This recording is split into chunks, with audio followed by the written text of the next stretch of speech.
Well, joining us now is Alexander Smith. He's a professor at the University of Warwick in the United Kingdom and specialises in American politics. Professor Smith, thank you very much for joining us here on TRT World. So, Bernie has endorsed Hillary, but it wasn't exactly fulsome, was it?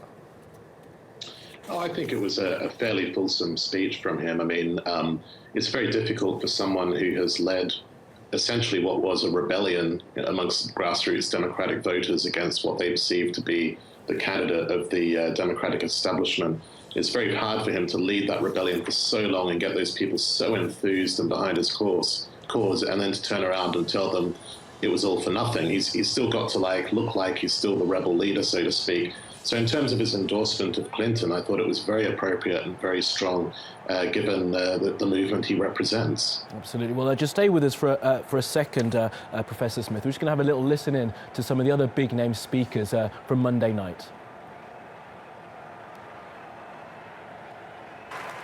And because of Hillary Clinton, my daughters and all our sons and daughters now take for granted that a woman can be president of the United States. I want a leader who is worthy of that truth, a leader who is worthy of my girls' promise and all our kids' promise, a leader who will be guided every day by the love and hope and impossibly big dreams that we all have for our children.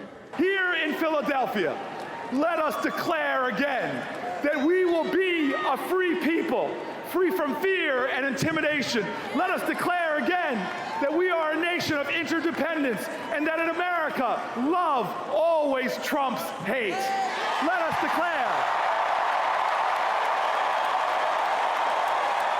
Let us declare so that generations yet unborn can hear us.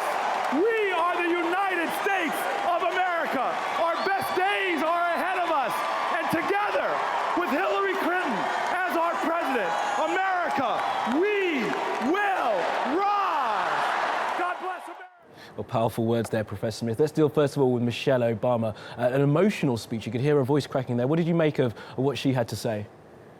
I thought it was a terrific speech. I mean, one of the really important things that I think Michelle Obama was trying to do was to really set or to frame Hillary Clinton as the candidate who will continue her husband's legacy, if you like, if she wins the White House this year.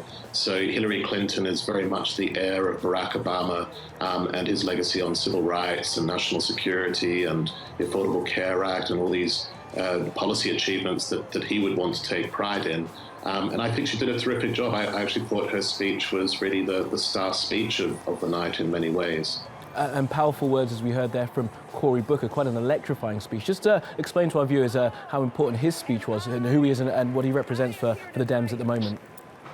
Well, Senator Booker is from New Jersey, and he's an African-American, and he is seen as one of the rising stars of the Democratic Party. His speech, as you say, was electrifying, and it's been widely compared in the media to the early speeches of Senator Barack Obama, as he was at the time, back in 2004, 2005. Before the Democratic National Convention as well. And so he's widely being tipped as someone who might be a future presidential prospect for the Democrats. And until very recently, until Tim Kaine was selected as Hillary Clinton's vice presidential nominee, I understand Senator Booker was one of the candidates in mind for that. And finally then, Professor Smith, we've got to talk about them. The Republican convention obviously finished a few days ago. Sure. Both parties do seem divided, but the Democrats do seem a more cohesive unit at this point, don't they, than the Republicans do?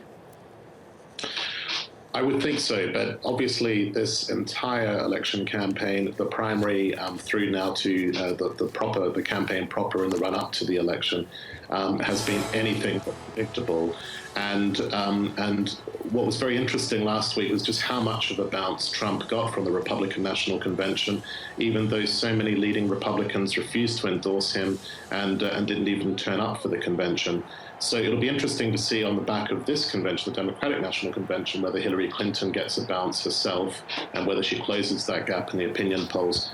But this is definitely going to be a race, and I think Bernie Sanders is absolutely correct when he endorsed Hillary Clinton. He said everything is at stake in this election, and it matters who wins the White House. So this race is going to be one to watch in a way that previous races, perhaps in American history, haven't been quite so important. Absolutely, we'll all be watching. Professor Alexander Smith there from the University of Warwick, thank you so much for your time. Thank you.